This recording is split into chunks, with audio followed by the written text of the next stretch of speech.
Good morning ulit sa lahat. So, ang ganda ng discussion points natin today, no? But I also wanted to add, yoga is also a spiritual practice. So, pag sinabing spiritual, it doesn't necessarily mean it is attached to your specific religion. So, magkakaiba tayo ng religion of practice, but the spirituality is more about yourself and how you reconcile yourself with your maker, whoever your maker is, right? So, yoga is actually a practice for that. So, it's a spiritual practice like that. Ang goal kasi ng yoga, actually, ang root ng yoga is yuj, Y-U-J, which actually means to yoke. So, if we notice, no, parang meron tayong concept of the self, na we think we are this and that and this and that.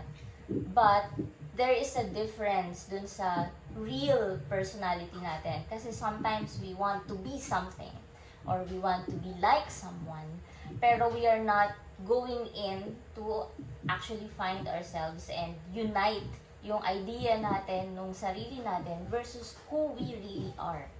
So yoga will help you discover yourself. And on top of that, it is a tool to actually seize the monkey mind. So, the monkey mind, yung maraming chatter, di ba, inside your brain. Like, when you wake up in the morning, what do you first think of? Parang, ang dami kong gagawin. Ito. So, before you know it, di ka pa nakakatayo sa kama, stressed ka na. So, that's the monkey mind. So, yoga will help you tame that. Parang, hindi naman totally, completely mawawala, pero it will diminish. Every day, it will diminish hanggang sa maiwan na lang yung thoughts that are vibrating on a positive level. So, parang maiiwanan ka with a very good feeling every time. So, that's yoga in a nutshell, no, for you. So, before we begin, we are going to do a short routine. Pero before we begin that, I want to introduce you to the ocean's breath. So, pag nag-practice tayo ng yoga, usually ang iniisip ng tao is just the physical form, di ba? Like, naka-backbend, naka-headstand, naka-handstand. But that is only one part of yoga. So, yung mga physical postures na yun are called the asanas. Pero, yoga is also comprised of several different things, which includes the breath. So, the management of the breath is very important. So, yung ocean's breath is, imagine na you're trying to clean your glasses, di ba? Or a mirror, for example. So, what do? Parang fina-fog up mo yung glass. So, imagine this is the glass, and you will breathe onto it, like, di ba, ganun? So, magpo-fog yung glass, di ba? So, that sound, that specific sound, is the ocean's breath. Now, I want you, for all our viewers, and also Miss Bernadette and Miss Eden, you can try this. So, you can try fogging up an imaginary glass, kahit dun sa palm nyo lang. So, when you inhale, and then exhale, fog up the glass. So, you will hear that sound, parang galing sa back ng throat, right? So, that's the ocean's breath. Now, in a yoga practice, what we do is, we close the mouth. So, pero may ocean's breath pa rin. So, it will make a sound behind the throat. So, we will try that now. Inhale, through the nose, and then close your mouth, exhale. I don't know if you can hear that from the mic, but the sound of the air is running behind the throat. So that's the ocean's breath. So just keep that in mind while we are going to do our short yoga practice. Okay. So, may nag-comment ata. Ay, meron? Yeah. Sabi? Sabi niya, makakatulong daw sa akin yung yoga. Sobrang bigat na dibdib ko. Maybe that's one way as well na help, parang proper way of breathing. Yes, yes, oo. Also, the benefit of doing the ocean's breath, it conserves your energy. Parang, sometimes when you wake up in the morning, you have excess toxins or you feel heavy and cold, di ba?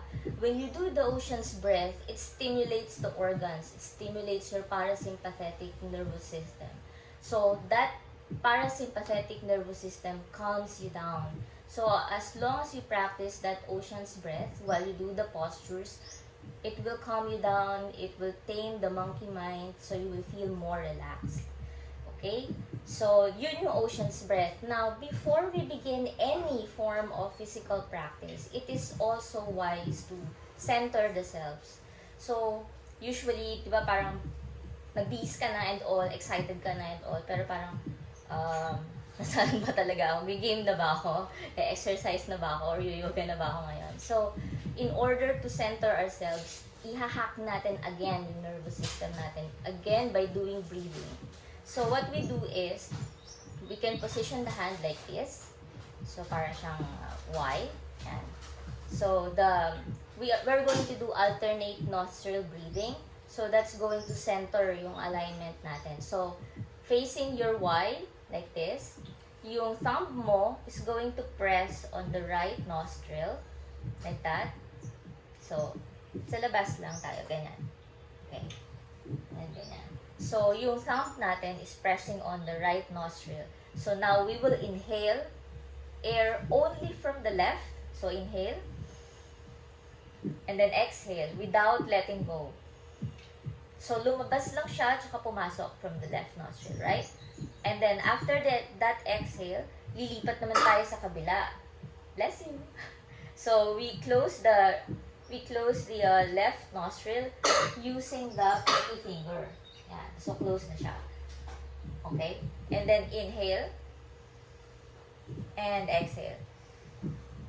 Let's do 2 more rounds. So, switching. Switch na tayo ng hand. Inhale. Exhale. And then switch. Inhale. And exhale. So you can try this alternate nostril breathing, lalo na pag feeling anxious ka. You can also tell this to your clients, to your patients, no? When they're like feeling agitated, ganon, they can do alternate nostril breathing and that will calm them down instantly. So that's the purpose of doing breathing before any physical practice. Okay? So now that we have that set, now we can do a short practice. This routine, we can actually do every morning. So let me just set my timer. Okay. So you can also join me now. You can see me now. Yes, yes. Okay. Alright, sige. So I want you to take any comfortable seating position. Pwedeng cross-legged like this. Pwedeng naka-Indian sit like this. Pwede rin na like this. Whatever feels great for you, no? You should always honor your body, okay? When you practice yoga, because yoga is a practice of mindfulness, always pay attention to how you feel. Never force your body to reach your toes, to touch some part of your body, or to make a shape, okay? Yoga is a very personal practice, so you should always listen to your body. So, hindi importante kung maabot mo or hindi. Ang importante is you are practicing and you are mindful. Okay? So, now, take any seated position that you like. And from here on, I want you to pay attention to your breathing first. You can put your hand on top of your chest and the other one on top of your belly. Just take 2 breaths to center yourself. With an inhale, feel that your chest is filling up with air. And exhale, try to make your exhale longer. Tell yourself you are safe. This is your weekend. You can make your weekend good. You are breathing in good, positive, light-filled air.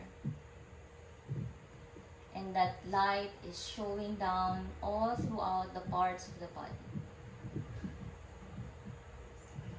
And as you exhale, imagine that all of your stresses, your worries are coming out of your nostrils like a black smoke leaving your body.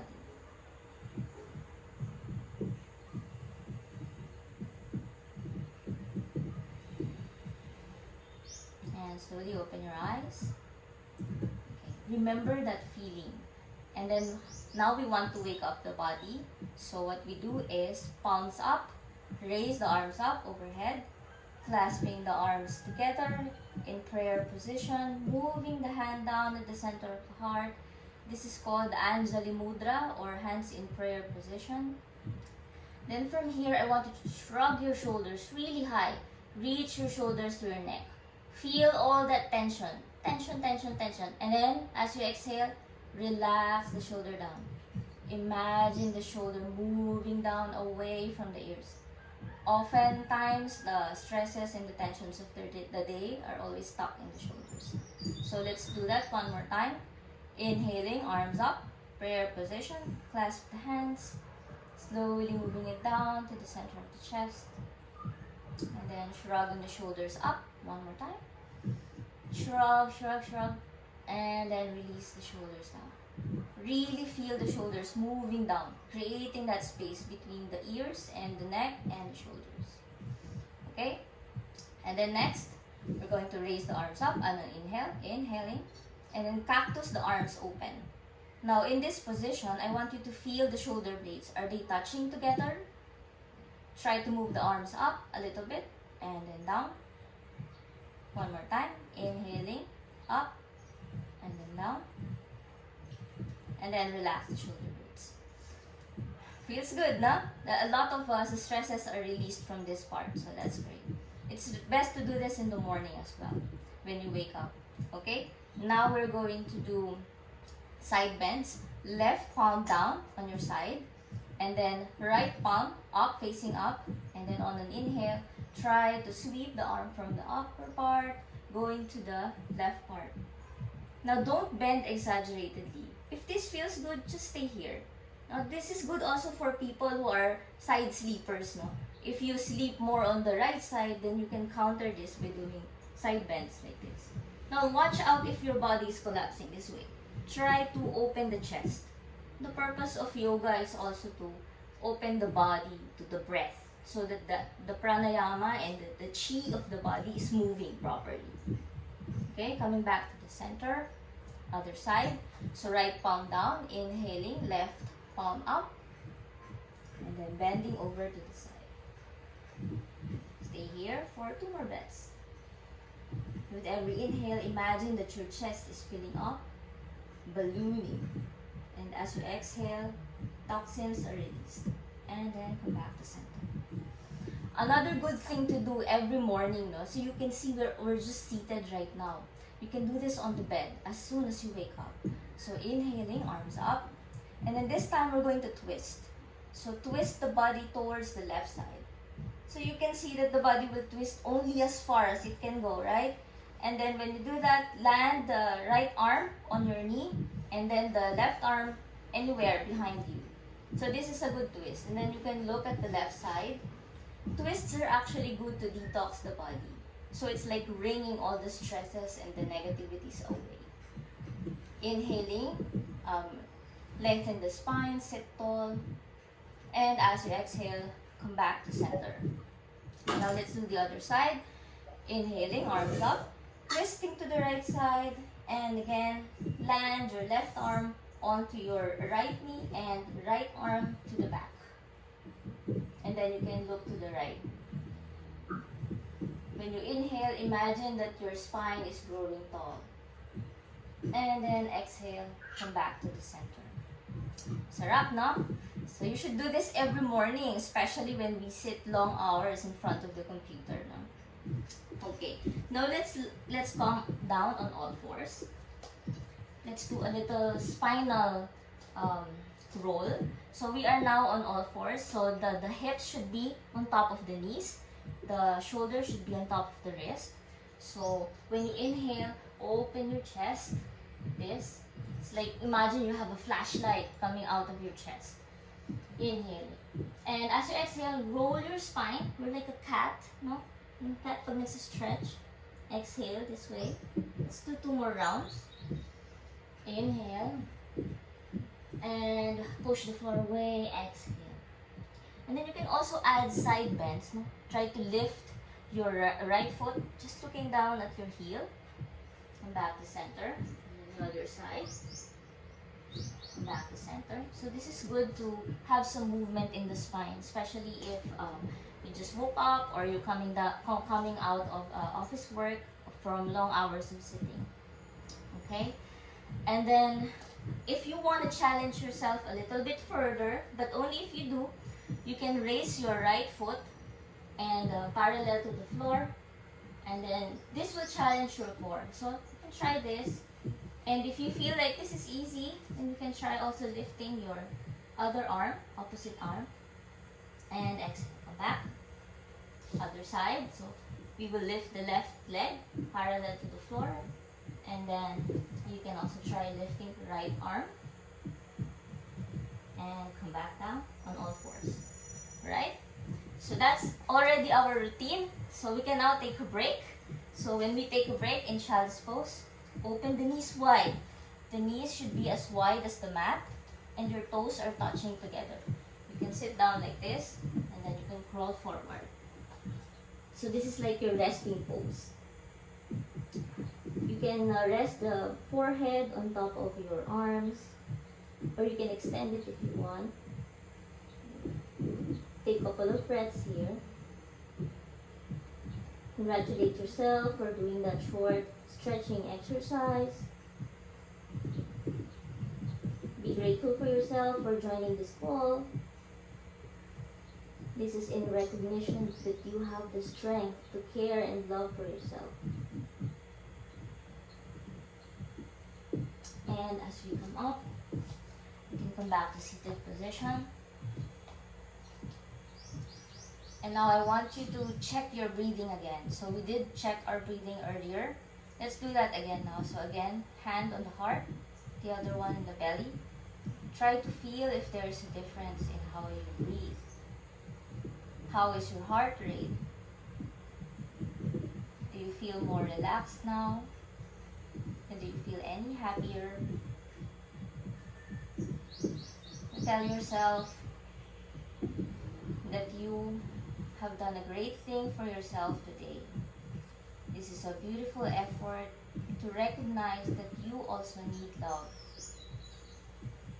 This is to be grateful that you took the time for yourself, to show yourself that you love yourself and you care for yourself. And as you open your eyes, slowly, tell yourself that this is a great Saturday.